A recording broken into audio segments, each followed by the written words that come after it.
Hey guys, welcome back. In this episode, we're going to talk about the Arcade1up flight yoke. But before we get started, I wrote a little song. The Arcade1up flight yoke feels like shit, but the ALAN-1 is legit. I would upgrade the yoke for you, baby, because I'm RetroRalph.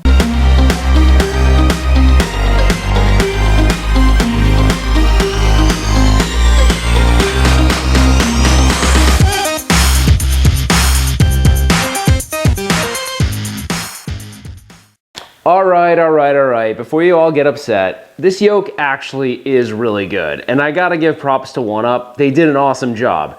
It's a really authentic looking reproduction and it feels pretty good. I mean, I'm actually shocked that they could, at this price point, reproduce this in such a way that it felt the way it does. Now, I will say that time will tell how this thing stands the test of time, but in my limited time with it, it felt good, it played good, it didn't really lose calibration, and if it did, there's a way to actually correct that in the menu. So, props to W for producing this. So, why are we even talking about this? Because I've never been able to keep anything stock my whole life, whether it was cars, video games, you know, you name it, something in my house. I'm always striving to improve things.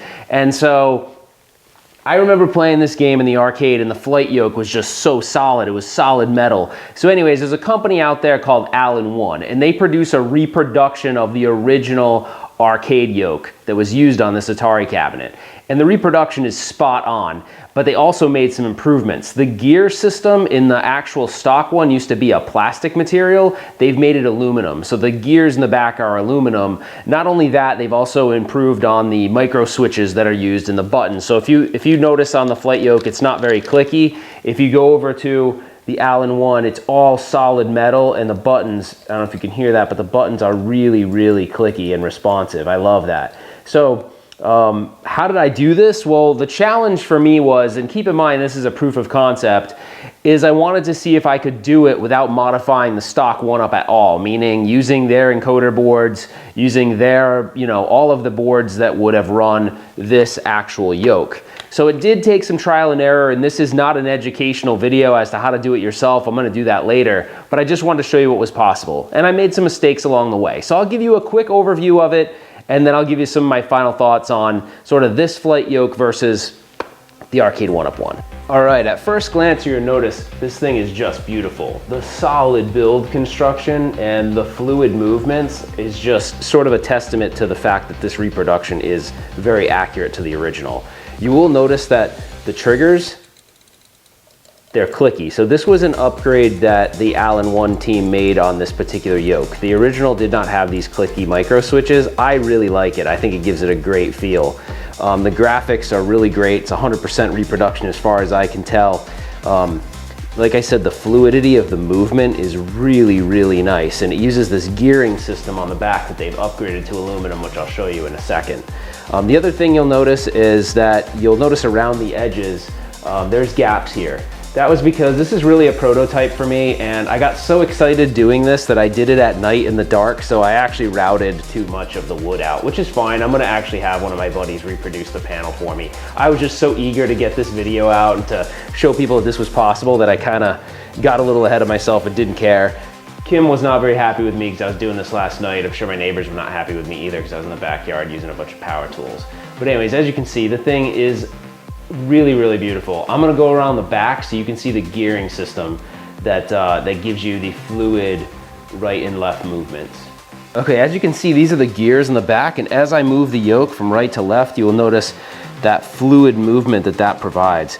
Now, the original one actually used to break down quite often because it was made of plastic. This one was made to stand the test of time. So this one was really made to make improvements upon the original yoke that was used in the arcade. Okay guys, excuse the mess, but this is actually the encoder board that everything plugs into. So this is the stock Arcade1up encoder board. The connections on the right are for your triggers, your top triggers and your bottom triggers. It took me a little while to figure out which ones were top and bottom so I could translate that to the ALAN-1 connections, but it wasn't too hard to do. The one on the left is actually going to a separate encoder board down here. And again, excuse the mess, this was just for proof of concept purposes, so I have not cleaned up any of these wires. This was just during the testing phases. Half of this goes to right and left, and the other half goes to up and down. So you'll see, I believe that was up and down, and I believe the black and red was right to left. So you just have to basically splice the connections on the Allen-1. So you basically splice the wire harness and then you splice it into this. So keep in mind, if you're gonna do this, this isn't for the faint of heart. As you can see, I'm still messing with a bunch of connections, but it basically all works. Actually, it doesn't basically all work, it all works. I've got these little connections because I wanted to rapidly be able to change wires if I needed to, so that's why these are all here. What I'm gonna do is I'm gonna clean up this rat's nest and get it all nice, but I just wanted you to see, you know, it took a little bit of trial and error to get this all right. I haven't even gotten to the point where I put the power button back on. I will say one really negative thing about this whole thing is if you look on the encoder board, when I took out the volume, it actually broke the pins right off the board. So keep in mind, if you're gonna do this, they've glued these connections down so much that if you go to remove them, it can actually damage the board. So what I would suggest is if you're gonna remove these connections, use a heat gun, heat up the glue, and then remove the connections. Otherwise, you could potentially run the risk of damaging the board. All right, I'm gonna show you some gameplay and then we'll wrap things up. All right, let's check it out and see how this thing feels.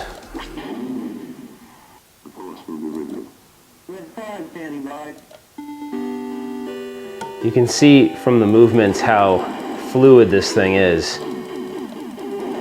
And that's kind of one of the things that's so great about this, is just its accuracy is tremendous. Sorry about the sound going off. It's because, long story short, I messed up the volume. I got to fix that. But I just wanted to make sure you see like the fluid movements that you can get out of this thing. Very, very precise. And that's kind of the reason why I really wanted to do this. And not to say that the stock one isn't precise, because it is, but the fluid movements are pretty amazing on this thing. So anyways, this was really just to show you guys what's possible.